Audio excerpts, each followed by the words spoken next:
Welcome back दोस्तों।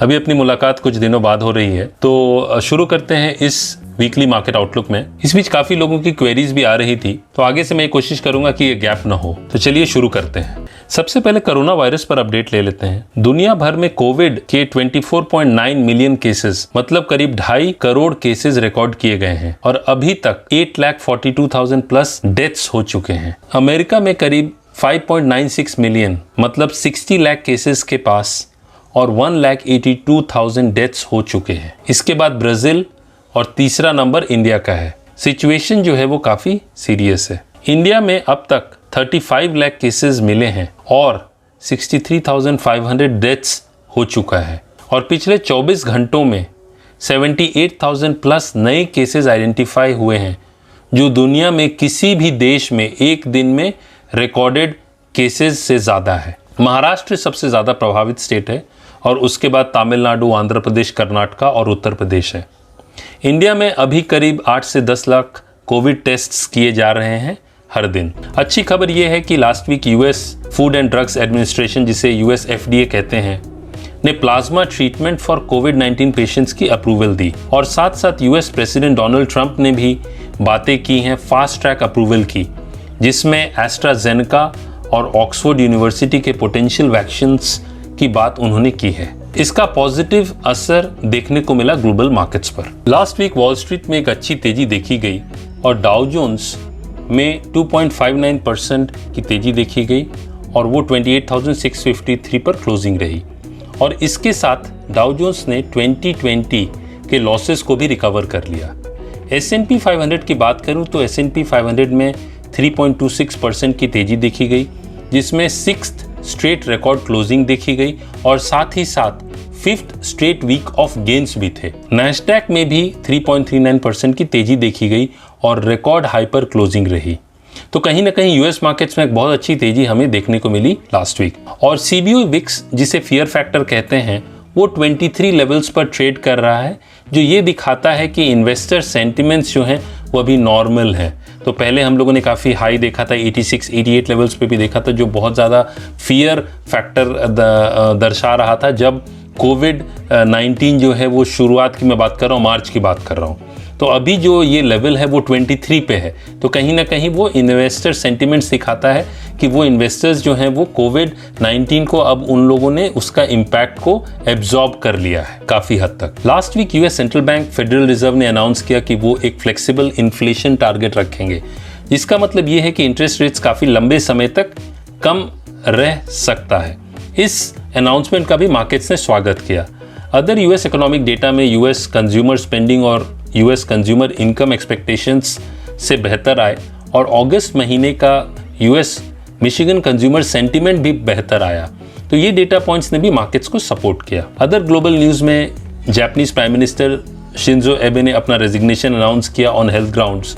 वो Japan के लॉन्गेस्ट सर्विंग प्राइम मिनिस्टर थे। यूरोप में जर्मनी, जो यूरोप का सबसे बड़ा इकॉनमी है, उसका अगस्त मंथ का बिजनेस सेंटीमेंट बढ़कर आया, तो वो भी एक पॉजिटिव इंडिकेटर रहा। इसके साथ फ्रांस ने 100 बिलियन यूरोस का एक स्टिमुलस प्लान की बात की है, जिसमें बिजनेस एड और टैक्स कट्स रहेंगे, तो ये भी एक पॉजिटिव ट्रिगर था मार्केट्स के लिए। तो यूरोपियन मार्केट्स में भी हम लोगों ने एक तेजी देखी। यूरोप का most popular index euro stocks 50 में 1.71% की बढ़त देखी गई। वहीं जर्मनी के डैक्स और फ्रांस के कैक 40 में 2.1% और 2.18% की तेजी देखी गई। ब्रिटेन के फुट्सी में मामूली गिरावट 0.64% की हम लोगों ने देखी। एशियन मार्केट्स की बात करूं तो चाइना के शंघाई कॉम्पोजिट में 0.68% की मामूली बढ़त देखी गई। जापान के निक्केई में प्राइम मिनिस्टर शिंजो एबे के रेजिग्नेशन की खबर से थोड़ा प्रेशर देखा गया।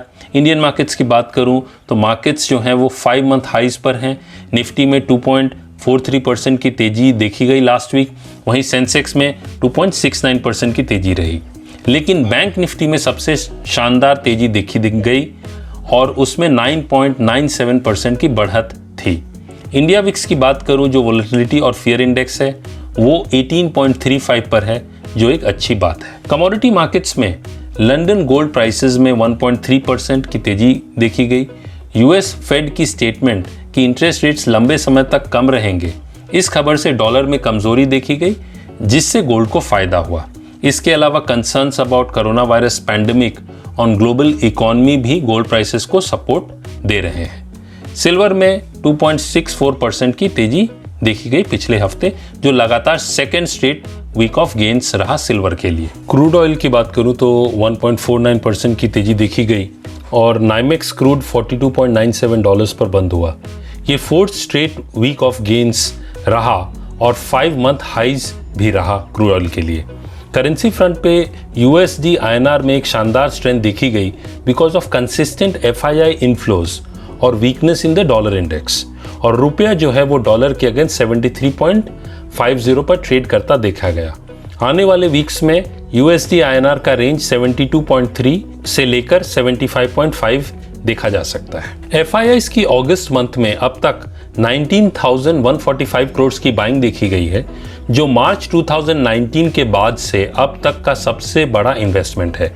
वहीं DIIs की 11,727 करोड़ की सेलिंग देखी गई अगस्त मंथ में। निफ्टी पुट कॉल रेशियो जिसे PCR कहते हैं उसकी बात करूं तो वो 1.55 है।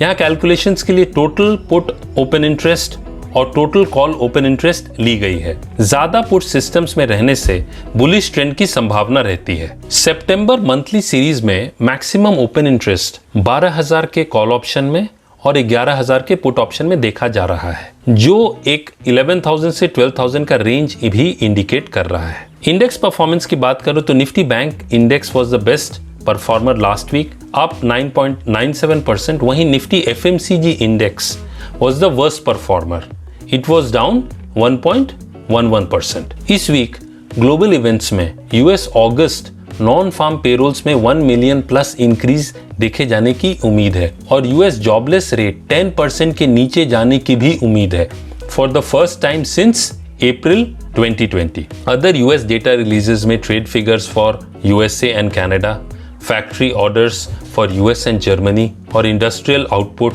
And retail sales for Japan है। इंडिया की बात करें तो अगस्त ऑटो सेल्स नंबर रिलीज होंगे 1 सितंबर को। इसके अलावा first quarter GDP data release होगा जिसमें कॉन्ट्रैक्शन इन डबल डिजिट्स की उम्मीद है। इसके अलावा इस हफ्ते फिस्कल डेफिसिट और इंफ्रास्ट्रक्चर आउटपुट डेटा भी रिलीज होगा। वहीं मैन्युफैक्चरिंग और services PMI for August month भी इस हफ्ता रिलीज होगा। जिनकी कंपनीज के अप्रैल जून क्वार्टर अर्निंग्स रिलीज होंगे उनमें ONGC और कोल इंडिया मुख्य हैं। मार्केट आउटलुक की बात करूं तो FIIs फ्लो जो है वो काफी इंपॉर्टेंट रहेगा। स्ट्रॉन्ग ग्लोबल सेंटिमेंट्स और rising hopes for sooner availability of vaccines, ये सपोर्टिव है मार्केट्स के लिए। अब डाउ जोन्स की बात करूं तो 29,000 से 29,200 का एक रेजिस्टेंस देखा जा रहा है। वहीं सपोर्ट 27,800 से 28,000 पर है। ओवरऑल ट्रेंड जो है बुल्स के फेवर में है। अब निफ्टी की बात करूं तो यहाँ भी ट्रेंड बुल्स के फेवर में है और डेरिवेटिव्स डेटा भी यही बता रहा है। सितंबर 2018 का टॉप जो 11,750 का है एक इमीडिएट रेजिस्टेंस लेवल है। उसके ऊपर 11,850 से 12,000 के लेवल्स देखे जा सकते हैं। वहीं सपोर्ट 11,350 से 11,400 पर देखा जा रहा है। बैंक निफ्टी की बात करूं तो बैंक निफ्टी का सपोर्ट 23,700 और उसके नीचे 23,000 पर है। वहीं रेजिस्टेंस 25,200 और उसके ऊपर 25,900 पर है। इन लेवल्स पर कॉशियस अप्रोच रखना चाहिए। आज के लिए इतना ही दोस्तों, जल्द मिलते हैं। Take care and stay safe. और यदि आप सीखना चाहते हैं तो ज़रूर सब्सक्राइब करें। Thank you.